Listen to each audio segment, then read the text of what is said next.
이 시간 주신 주님의 말씀을 함께 보시겠습니다. 에베소서 5장 22절에서 33절까지의 말씀이 되겠습니다. 우리 한 절씩 보시고 마지막 절은 한 목소리로 보시겠습니다. 아내들이여 자기 남편에게 복종하기를 죽게 하듯 하라. 이는 남편이 아내의 머리됨이니 그리스도께서 교회의 머리됨과 같음이니 그가 바로 몸의 구주심이라. 그러므로 교회가 그리스도에게 하듯 아내들도 범사에 자기 남편에게 복종할지니라. 남편들아, 아내 사랑하기를 그리스도께서 교회를 사랑하시고 그 교회를 위하여 자신을 주심같이 하라. 이런 것 물로 씻어 말씀으로 깨끗하게 하사 거룩하게 하시고 자기 앞에 영광스러운 교회로 세우사 티나 주름 잡힌 것이나 이런 것들이 없이 거룩하고 흠이 없게 하려 하심이라. 이와 같이 남편들도 자기 아내 사랑하기를 자기 자신과 같이 할지니 자기 아내를 사랑하는 자는 자기를 사랑하는 것이라. 누구든지 언제나 자기 육체를 미워하지 않고 오직 양육하여 보호하기를 그리스도께서 교회에게 함과 같이 하나니. 우리는 그 몸의 지체임이라. 그러므로 사람이 부모를 떠나 그의 아내와 합하여 그 둘이 한 육체가 될지니. 이 비밀이 크도다. 나는 그리스도와 교회에 대하여 말하노라. 그러나 너희도 각각 자기 아내의 사랑하기를 자신같이 하고 아내도 자기 남편을 존경하라. 아멘. 이 시간은 부부 사랑과 언약의 관계란 제목으로 함께 말씀의 은혜를 나누고자 합니다. 만남은 신비다라고 하는 말이 있습니다. 우리가 이 지구촌에 살면서 수없이 많은 사람들 속에서 그냥 의미 없이 뜻 없이 스쳐 지나가는 사람들이 대부분인데, 그 사람들 중에 우리가 연을 맺고 또 관계를 맺고 살아간다고 하는 것 자체가 사건이 되는 것이고 그것은 신비다라고 하겠습니다.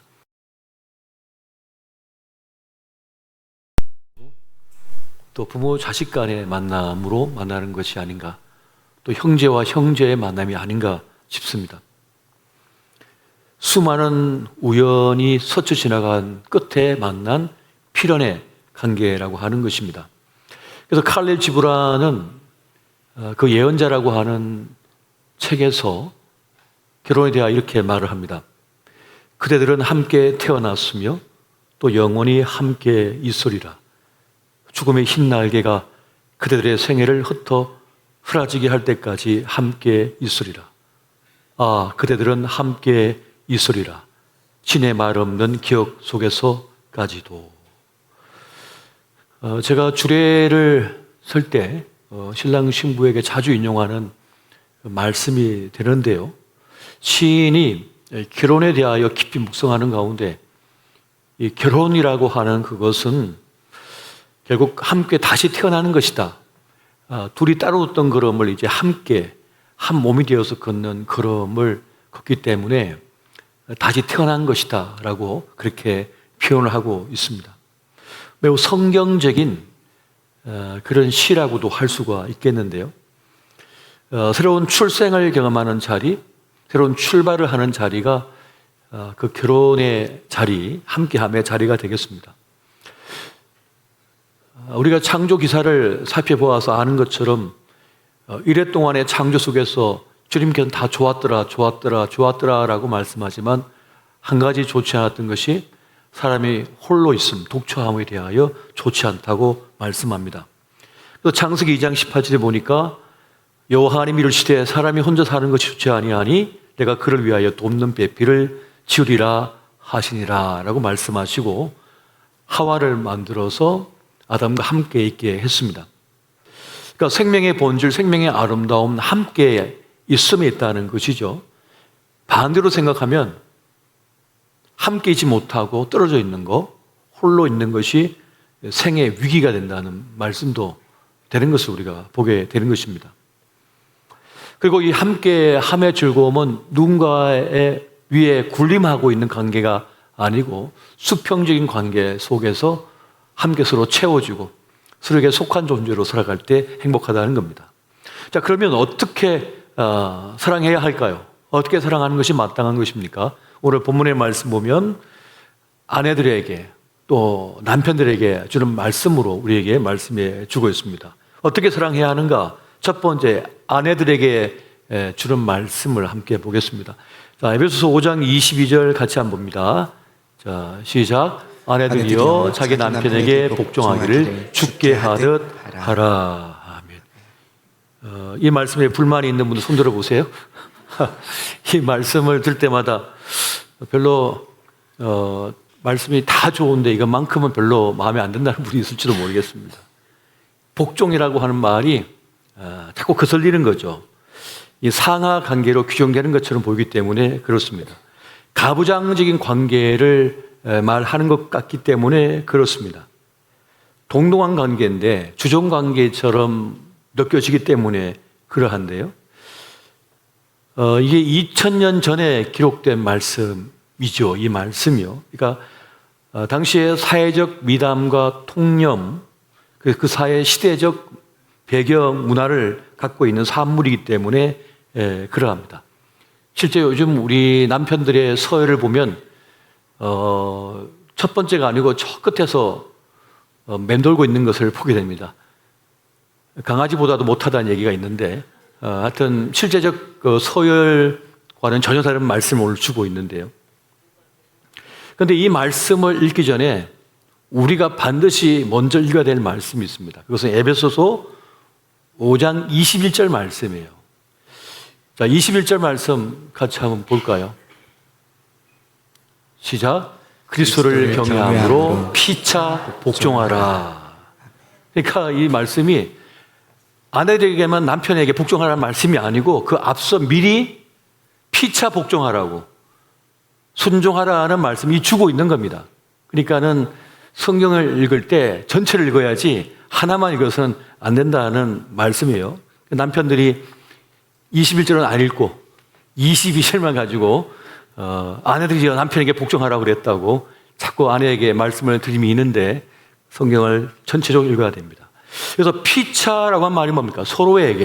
서로에게란 뜻이잖아요. 뭐라도 합니까? 그리스도를 경외하듯 주님을 섬기듯 서로를 대하라라는 말씀을 주고 있는 것을 보게 됩니다. 그래서 여기서 말하고 있는 복종한다는 말, 그 헬라의 원어적 의미는 뭐냐면 상대방을 깊이 존중한다는 겁니다. 너무나 깊이 순종해서 그 말에 그냥 복종해버린다는 거예요. 너무 존중하기 때문에. 너무 존중하면 여부를 묻지 않습니다. 이유를 묻지 않아요. 네 하고 그냥 해버리는 거예요. 너무 존중하면, 너무 존경하고 너무 높이면 그냥 대꾸를 안 하고 그냥 알겠습니다 하고 가버리는 거예요. 그만큼 서로를 존중히 여기는 그런 관계라는 것을 말하고 있는 거죠. 그 만해 한용운 선생의 복종이라고 하는 시가 있는데요. 제가 한번 읽어드리겠습니다. 남들은 자유를 사랑한다 하지만은 나는 복종을 좋아하여요. 자유를 모르는 것은 아니지만 당신에게는 복종만 하고 싶어요. 복종하고 싶은데 복종하는 것은 아름다운 자유보다도 달콤합니다. 그것이 나의 행복입니다. 그러나 당신 아들어 다른 사람을 복종하라면 그것만은 복종할 수가 없습니다. 다른 사람을 복종하려면 당신에게 복종할 수가 없는 까닭입니다. 너무 사랑해서 이 자유보다 더 달콤해서 더 위대한 것이기 때문에 복종한다는 거죠. 상상할 수 없는 차원의 이야기를 지금 하고 있는 것이죠. 에베소서 5장 23절은 이렇게 말씀합니다. 이런 남편이 아내의 머리됨이니 그리스도께서 교회의 머리됨과 같음이니 그가 바로 몸의 구주시니라. 지금 사도 바울은 그 시대의 가치관, 그 시대의 세계관을 반영하고 있습니다. 당시의 문화가 그러했다는 거예요. 그러면 그리스도께서 교회의 머리됨과 같음이니라고 하는 이 말은 무슨 뜻일까요? 여러분, 그리스도가 우리 예수님께서 교회의 머리 되신다고 한 것을 생각해 보면 우리 예수님께서 교회의 머리가 되셔서 하신 일은 뭡니까? 굴림 맞았습니까? 강하게 사람을 부렸습니까? 그렇게 하지 않으셨습니다.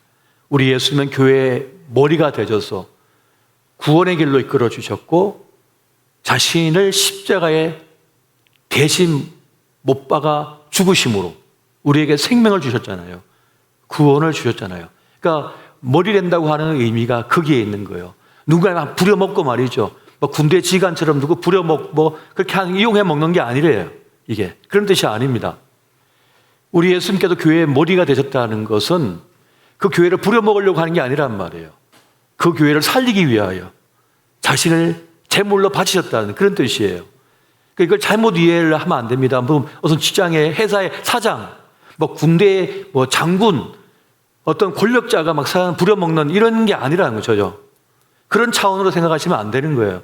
이건 교회의 차원이고 하나님 나라의 차원이라는 거예요. 그런 차원으로 이해를 해야 된다는 것입니다. 우리 예수님께서는 교회를 책임지셨어요. 교회를 위해 자신을 희생시키셨단 말이죠. 그러니까 스스로 제물이 되셨다는 겁니다. 그러니까 남편이 아내에게 할 일은 뭐냐? 제물이 되는 거예요. 나를 바치는 거예요. 나를. 그러니까 이것은 어마어마한 희생을 뜻하는 말씀이 되는 것입니다. 사랑과 돌봄과 책임을 다한다는 그런 뜻을 가지고 있는 것이 부려먹는다는 것이 절대 아니라는 사실이에요. 그런 뜻을 가지고 있습니다. 자, 그럼 두 번째, 남편들에게 주시는 말씀을 보게 됩니다.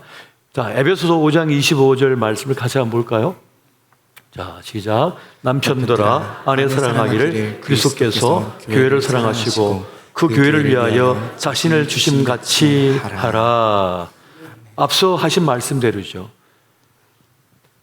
교회를 위하여 우리 주님께서 자기를 바치신 것처럼 남편들은 그 아내에게 바쳐야 된다는 것을 말씀하고 있습니다. 사랑은 내어주는 것이라는 말이 있잖아요. 사랑할수록 내어줍니다. 사랑할수록 다 내줍니다. 다 줍니다. 다 줘버립니다. 사랑하니까 다 줘버리는 거예요. 사랑하면 다 주어버리는 거예요.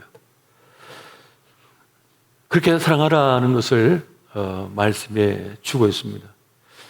에베소서 5장 26절 27절도 같이 한번 볼까요? 자, 시작. 이는 곧 물로 씻어 말씀으로 깨끗하게 하사 거룩하게 하시고 자기 앞에 영광스러운 교회로 세우사 티라 주름 잡힌 것이나 이런 것들이 없이 거룩하고 흠이 없게 하려 하심이라. 아멘. 자, 물로 씻어 거룩하게 한다, 깨끗하게 한다는 것은 뭘 말하는? 세례 받을 때의 말씀이잖아요. 이것은. 그러니까 부부가 만나서 어떤 일이 벌어지냐면 깨끗하게 하는 거예요. 정결하게 만드는 거예요. 거룩하게 만드는 거예요. 주름 잡혔던 거, 꺾였던 거 다시 펴주는 거예요. 반듯하게 해주는 거예요. 더 펴지고 죽을 인생을 살려내는 그 관계가 바로 남편과 아내 부부의 관계가 되어야 된다는 거죠. 흠이 없게 세워지게 하는 거, 이게 뭡니까? 결혼의 모습이라는 겁니다. 이게 부부의 실제적인 본질이라는 거예요. 엉망진창이었던 인생이 이 여자 만나갖고 이 남자 만나가지고 반듯해지는 거예요. 정결하게 되고요. 거룩하게 되는 거예요. 자기 삶을 아름답게 살아내게 되는 거예요. 이런 역사가 일어나는 거죠. 유럽의 역사, 기독교 역사를 살펴보게 되면 원래 여러분도 다 아시다시피 저 유럽이라는 나라는 대부분 바이킹의 나라 아니었습니까? 뭐 스웨덴, 덴마크, 뭐 그쪽 다 바이킹이에요. 역사를 보면. 그 바이킹들이 이 기독교 제국을 공격해가지고 다 어떻게 했습니까? 여자들 다 납치해가요. 까다나기부터 다 납치해가요.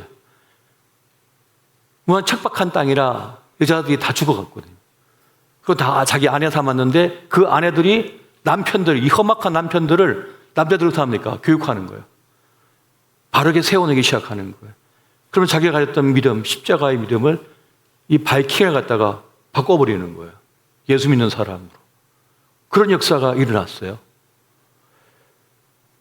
남의 것을 빼앗아 죽여서 자기 삶의 털을 잡던 그 인생들로 하여금 그것이 잘못되어졌고 그런 삶을 살아서는 안 된다고 하는 것을 깨닫게 되어지는 거죠. 그래서 그 바이킹의 역사, 유럽 역사들을 보게 되면 그런 역사들이 나와요. 초대교회부터 해가지고 중세 유럽 역사들을, 교회 역사를 보면 그렇게 바뀌어져 가는 것을 보게 됩니다. 그러니까 이것이 뭡니까? 부부의 관계 속에서 이루어지는 역사라고 하는 거죠. 아름다운 신부로 주님 앞에 세워지도록 하는 그런 것입니다. 자, 에베소서 5장 28절 다시 한번 볼까요? 같이 봅니다. 시작. 이와 같이 남편들도 자기 아내 사랑하기를 자기 자신과 같이 할지니 자기 아내를 사랑하는 자는 자기를 사랑하는 것이라. 아멘. 자기 몸을 사랑하듯 아내를 사랑하래요. 이게 쉬울까요? 쉽지 않을까요? 쉽지 않습니다. 좋은 거 혼자 먹고 좋은 데 혼자 놀러 다니고 그런 남편들 많죠. 낚시하러 가고 혼자 스트레스 풀고 오는 거예요. 막. 아내한테 아이들 다 맡겨놓고는. 그런데 자기 몸을 사랑하듯. 여러분 갑자기 어디서 화살이 날아온다세요. 아니면 야구공이 날아와요. 그럼 어떡하지? 몸이 순간 반응을 탁 보이죠. 탁 막아버리죠. 이게 자기 몸을 사랑하는 거거든요.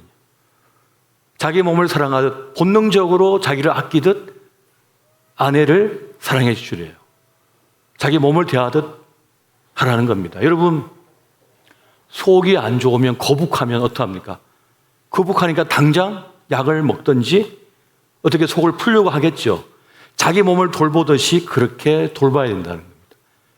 그러니까 엄청난 말씀을 주고 있는 거예요. 그래서 오늘 이 에베소서 5장에 나와 있는 남편과 아내에 대한 이야기에서 사실은 남편들에 대하여 말하는 게 더 많습니다. 말씀하는 게. 남편들이 교육을 더 많이 시켜야 된다고 생각하셨나 봐요. 그래서 그렇게 말씀을 많이 하셔요. 본능적으로 반사적으로 아내를 사랑해야 된다. 보살펴야 된다. 책임져야 된다는 것을 말씀해 주고 있습니다. 그래서 이 말씀을 연구하면서 그 생각했어요. 이 말씀이 쓰여질 때 남자들이 엄청 못했나 보다. 아내들에게. 엄청 가정을 안 돌봤나 보다라는 생각을 가져요. 왜냐하면 전반적인 게 다 남편들에 대한 이야기거든요. 남편들이요, 아내 어떻게 하라, 어떻게 하라. 이렇게만 얘기하고 아내들에게 남편을 잘 따르라 이거밖에 없거든요. 그러니까 그만큼 중요한 부분을 담고 있는 것 같습니다.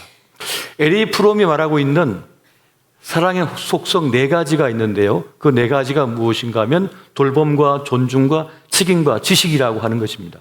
돌봄은 뭐냐면 관심을 가지고 보살피는 걸 말하는 거죠. 존중은 뭡니까? 존엄을 알고 귀하게 여겨주는 것을 말합니다. 책임은 뭡니까? 그 요구에 반응을 보이고 그 결핍을 채워주는 것을 말하는 것이고요. 지식은 뭡니까? 아내에 대하여 잘 아는 겁니다. 아내가 어떤 음식을 좋아하고 어떤 걸 싫어하고 어떤 색깔을 좋아하고 어떤 꽃을 좋아하고. 집사님, 아내가 좋아하는 꽃이 뭔지 아세요? 장미? 맞아요? 집에 가서 물어봐야겠는데 연기셔가지고 대뜸 물어봐도 대뜸 대답하신 거 보니까 애처가이신 것 같은데요. 우리 고노한 집사님은 아십니까? 어떤 꽃을 좋아하시는지. 그래서 정확하게 하시네요. 박수까지 나오는데 진짜 맞아요? 네, 맞으시다고 말씀하네요. 제 아내는 후리지아를 좋아합니다. 알게 된 이유는 아내가 자꾸 얘기해줘가지고 저한테 나 이 꽃 좋아한다고 자꾸 얘기해줘가지고 알게 됐습니다. 그런 지식이 필요한 거죠. 뭘 좋아하고 뭘 싫어하고 뭘 사랑한다는 걸 아는 게 중요한 것이죠. 자, 에베소서 5장 31절에 보면 우리가 잘 알고 있는 말씀이 등장하는데 같이 한번 읽어보겠습니다. 시작. 그러므로 사람이 부모를 떠나 그의 아내와 합하여 그 둘이 한 육체가 될지니. 자, 남편과 아내의 연합을 말씀하고 있습니다. 그 연합을 통해서 하나가 되는 것을 말씀하고 있거든요. 그 하나됨의 이유는 오전 예배 때도 함께 우리가 살펴봤습니다만 그 쓸쓸함을 채워주는 거죠. 그의 연약함을 채워주는 거예요. 그를 돌봐주는 그런 의미를 가지고 있는 것이죠. 사람은 그렇답니다. 사람은 마치 그 물리학의 역학 제2법칙, 엔트로피의 법칙처럼 사람은 육신도 소멸하지만요, 약해지지만요, 마음도 망가진대요. 거친 세상을 살다 보면 마음이 단단했던 돌덩이 같은 마음도요, 거미가 깨지고요, 마모가 되고 부서진답니다. 점점 그렇게 된다는 거예요. 사람은 살다 보면 자기 비하에 빠질 수도 있고 자기 연민에 빠질 수도 있고 그래서 어떻게 되냐면 스스로 무너진답니다. 그때는 무너지지 않도록 해주는 일이 필요하대요. 보살펴 주는 거죠. 결국은 둘이 하나가 되게 하신 이유, 부부로 결속을 이룬 이유, 가정을 이루게 하신 이유가 여기 있다는 겁니다. 무너지지 않도록 하기 위한 것입니다. 그래서 오늘 성경 본문의 말씀은 중요한 말씀을 해요. 자, 에베소서 5장 32절 말씀 보겠습니다. 5장 32절 말씀. 자, 시작. 이 비밀이 크도다. 나는 그리스도와 교회에 대하여 말하노라. 아멘. 이 남자와 여자 부부의 그 관계의 비밀이 큰데 그 비밀은 마치 교회와 그리스도의 관계와 같다라고 말씀을 하고 있습니다. 결혼은 그냥 좋아하는 마음으로만 결속되어서 하나가 되는 것이 아니라 예수님과 교회의 연합처럼 돼야 된다는 거예요. 이것이 이 비밀이 크다고 그렇게 말씀하고 있는 것입니다. 사랑한다는 좋은 느낌만 되는 것이 아니라 책임을 져버려야 된다는 거예요. 운명처럼 돼버려야 된다는 거죠. 주님께서 조롱당하고 버림당하고 배신당하고 돌에 맞으시고 침뱉음을 당하시고 채찍질을 당하시고 십자가에 달려서 모든 피 한 방울까지 물 한 방울까지 다 쏟아내는 순간까지도 포기하지 않았거든요. 우리를 포기하지 않으셨잖아요. 그런 관계와 같다는 겁니다. 이 비밀이 이것이 우리가 이루어야 될 결혼의 관계, 서로 책임적 존재가 되는 관계라고 말씀하는 것이죠. 그러니까 이것이 얼마나 위대한 것이고 엄청난 일인가. 그 비밀이 크다는 거죠. 오늘날 우리의 결혼, 우리의 남녀의 만남을 보면 다 자기 이익을 위해서, 자기 필요에 따라서 그 만남과 헤어짐을 반복할 때가 참 많습니다. 스펙을 보고 결혼의 조건으로 최우선 조건으로 삼는 일들이 많죠. 그러다 보니까 그 스펙에 조금만 결함이 생겨도 자기가 생각했던 것이 충족이 되지 않으면 어떡합니까? 그 사랑이 깨어져 버리죠. 허물어져 버리는 거죠. 그러니까 사랑 법을 모르는 것이죠. 사랑을 어떻게 해야 되는지도 모르고 가정을 어떻게 이루어야 되는지도 모르는 겁니다. 그러니까 사랑의 본질, 교회의 본질, 결혼의 본질, 가정의 본질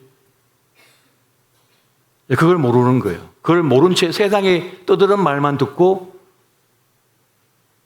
가정을 이루다 보면 조금만 위기가 와도 무너져 버리는 그런 일들을 만나게 됩니다. 그리고 삐뚤어진 사랑을, 그죠? 그리고 사랑한다면서 서로 보복하고 서로 공격하고 서로 흠집내고 그렇게 서로를 망가뜨리는 일들이 많잖아요. 그러니까 그게 사랑입니까? 그건 사랑이 아닌 거죠. 자기 욕망을 충족시키기 위한 대상을 만난 뿐이잖아요. 그게 충족이 안 되니까 합니까? 복수심에 불타고 그리고 그는 견딜 수가 없는 거죠. 정말 사랑한다면 그 사람의 행복을 위하여 떠나보내주기도 하고 침묵해야죠. 진짜 사랑한다면. 그러니까 사랑이 아니었던 거예요. 그거는 자기 욕망을 충족시켜줄, 자기 야망을 채워줄 대상을 찾았던 것뿐입니다. 그러니까 얼마나 안타까운 일이 많은지 모르겠어요. 그 생덱베리의 어린 왕자에 보면 그 장미에 대한 이야기가 나오잖아요. 이 어린 왕자의 별에는 오직 장미 한 송이만 있었는데 이 장미 한 송이가 얼마나 고집이 세고 지밖에 모르고 이기적인지 늘 불평불만만 하니까 이 어린 왕자가 떠나버리잖아요. 그리고는 지구에 보니까 지구에는 그냥 그 길가마다 산과마다 장미가 가득가득 펴 있는 거예요. 그런데도 어떤 특별한 마음을, 감정을 느끼지 못해요. 이 어린 왕자가 말이죠. 그러니까 여호와 가지고 뭐라고 합니까? 이 세상에, 이 우주에 너에게 의미 있는 장미는 너의 별에 있는 그 장미 한 송이밖에 없다는 거예요. 네가 그만큼 애정을 주고 사랑을 주고 또 다투기도 하고 하면서 정이 들었잖아요. 너를 위한 꽃은 하나밖에 없다는 거죠. 그러니까 우리의 만남, 우리의 결혼 생활, 이 부부라고 하는 관계는 바로 여기에 있다 하는 것을 말씀해 주고 있는 것입니다. 단 유일한 하나, 그 사랑을 찾은 사람이 성공한 인생인 겁니다. 결국은 소유의 유무가 중요한 게 아니고요, 그런 사람 하나 만났는가가 중요한 거죠. 그 하나 한 사람을 만났는가, 지고지순하게 나를 바라보고 나를 아껴주고 나를 챙겨주고 나를 향한 그 시선을 거두지 않는 사람을 만났는가. 내가 볼품이 없는데도 불구하고, 내가 이제 볼품이 없어졌음에도 불구하고 내 곁을 지켜주는 사람이 있는가예요. 이게 볼품이 없어지고 보잘것 없어지니까 그냥 갖다 버렸다. 사랑이라는 거죠. 예뻤을 때나 예쁘지 않았을 때나, 건강할 때나 건강하지 않을 때나 곁에 있는 사람을 만났는가가 중요한 거예요. 그 한 사람을 만나기 위하여 일평생 우리가 여정을, 길을 걸어 순례길을 걸었던 거예요. 그 한 사람을 만났는가. 그 한 사람을 만난 사람은 소유가 많든지 적든지, 좀 건강하든지 건강하지 않든지, 명성을 가지든 명성을 가지지 않든지 상관이 없이 그런 성공한 사람입니다. 하지만 그런 사람을 못 만났다면 모래알처럼 많은 돈을 갖고 있어도 헛산 겁니다. 아무 의미가 없죠. 그것은 아무 가치도 없습니다. 돈 왜 벌었어요? 그거 가지고 땅 따먹기 하다 그냥 가는 건데. 결국 간혹 그런 분들이 있습니다. 하나님 믿는 사람들을 우습게 보는 사람들을 만날 때가 있어요. 제 친구들은 안 믿는 사람 많으니까.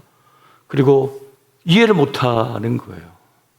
근데 솔직히 따져보면 그런 친구들에게 그런 말입니다. 네 가진 게 뭐가 있냐고. 하나님은 없으면 아무것도 가진 게 아니라고 제가 얘기를 하거든요. 조금 살다가 하루 사이처럼 사라져 버리는데 그 다음에 너에게 있느냐. 그냥 물질 하나밖에 되잖아.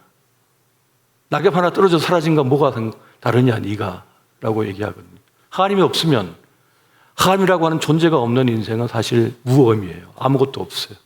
아직 가진 건 아무것도 없는 겁니다. 수많은 장례를 제가 치르면서 깨달은 바예요. 또 성경은 그것을 우리에게 말씀하고 있고요. 마지막으로 여러분, 결혼의 핵심은 서야이라고 말씀드릴 수가 있겠습니다. 결혼식을 왜 하느냐? 노래하고 춤추기 위해서, 즐기기 위해서 하는 게 아니고요. 결혼식을 하는 이유는 서약을 하기 위해서. 그러니까 결혼식의 핵심은 서약입니다. 서약. 하나님 앞에서 서약하는 거고요. 두 배우자가 서로에게 서약하는 거예요. 그리고 부모님과 여러 정인들 앞에 서약하는 겁니다. 서약하기 위해서 결혼식을 하는 거예요. 서약하지 않을 거면 결혼식을 할 필요도 없습니다. 그냥 혼인신고만 하고 그냥 살면 되는 거죠. 굳이 뭐하러 결혼식을 합니까? 그러니까 결혼식의 원래 의미는 서약에 달려 있다는 것입니다. 서약을 왜 할까요? 결혼은 서약으로 완성이 되는데, 그건 서약은 뭡니까? 약속인 거예요. 약속. 당신만을 사랑하겠습니다. 당신만을 아끼겠습니다. 당신을 내가 책임지겠습니다라고 하는 약속인 것이거든요. 서약은 상황이 바뀌어도, 형편이 바뀌어서도 지키는 겁니다. 서약의 의미는 뭐냐면 묶는 거예요. 나를 묶어버리는 거예요. 묶어버려서 하나가 되게 만든 것이거든요. 하나님께서 우리와 언약을 관계, 서약 관계를 맺으셨습니다. 주님과 우리가 묶였는데 하나님이 손해예요. 우리같이 부족하고 죄 많고 마음이 조소로 바뀌는 우리와 언약을 맺으셨는데, 서약을 맺으셨는데 주님은 변개치 않으시거든요. 끝까지 서약을 지키시는데 우리는 맨날 바뀌어요. 맨날 바뀌어요. 마음이 맨날 바뀌고 도망가요. 그런데 주님은 우리를 안 버리시고 어떻게 합니까? 이 언약, 서약 관계를 지키시는 거예요. 그래서 하나님을 우리가 믿을 수 있는 겁니다. 우리가 주님을 기대할 수 있고 신뢰할 수 있는 거예요. 주님을 안 바뀌시니까. 주님은 우리를 향한 사랑을 여전히 갖고 계시고 기다려 주시니까요. 바로 주님처럼, 주님과 같이, 주님과 교회의 관계처럼 그 서약, 언약 관계를 지켜내는 것이 뭐냐? 바로 결혼 관계라는 것이죠. 끝까지 지켜내는 사랑인 것입니다. 결혼은 하나님의 멋진 계획입니다. 사람을 살리고 사람을 행복하게 만들고 사람을 지켜내는 아주 놀라운 계획이에요. 가정의 창조의 본질이 여기에 있는 거죠. 서로를 지켜주고 서로를 보호하고 서로를 돕고 그래서 제대로 사는 인생이 되게 만드는 바로 그 관계가 되겠습니다. 이것이 바로 결혼의 신비인 거죠. 그걸 통하여 서로를 돕고 채워주고 서로를 성숙시키고 성장시키고 그리고 서로 하나님을 떠나지 않게 만들어주는 그런 관계가 되어지고 있는 것입니다. 처음에는 되게 멋지게 봤는데 시간이 지나면서 이 사람이 이렇게 예쁘지 않다, 이 사람이 그렇게 멋지지 않다는 실망스러운 마음이 들 때도 참 많은 거거든요. 그런데 그런 과정을 거치게 하셨습니다. 그래서 같이 살면서 이 사람을 고쳐가고 서로 고쳐주면서 서로 채워주면서 그렇게 더 멋진 모습으로 성장시켜 가는 것, 이게 또 결혼의 묘미고 결혼의 재미인 것이죠. 행복인 거죠. 완제품을 받은 게 아니라 완제품은 아니에요. 내가 채워가는 거죠. 내가 채워가는 거예요. 이게 결혼의 신비가 되겠습니다. 서로 아름답게 빚어가는 거죠. 또 아름답게 빚어가는 관계가 바로 부부의 관계고 결혼의 관계이며 그것이 바로 사랑과 언약의 관계라고 말씀드릴 수가 있겠습니다. 여러분, 이제 결혼을 시작한 지 얼마 안 된 분, 생활을 하신 분이 얼마 안 된 분도 계시고 벌써 결혼 생활이 오랜 세월이 흐른 분도 계시고 이제 먼저 배우자를 떠나보내신 분도 계시고 옆에 있지만 남남처럼 된 분도 계시고 여러 가지 상황 속에 있겠습니다만 주님께서 우리에게 결혼이라고 하는 제도를 통하여 묶으시고 함께 하신 이유는 서로를 보살피고 돌보고 채워주고 성장시키고 성숙하게 하고 또 서로를 지켜내기 위함, 책임지기 위함이었다고 하는 사실을 우리가 기억했으면 참 좋겠습니다. 오늘 저와 여러분이 이렇게 아름다운 부부관계 또 건강한 가정 이루시기를 예수 이름으로 축원드립니다.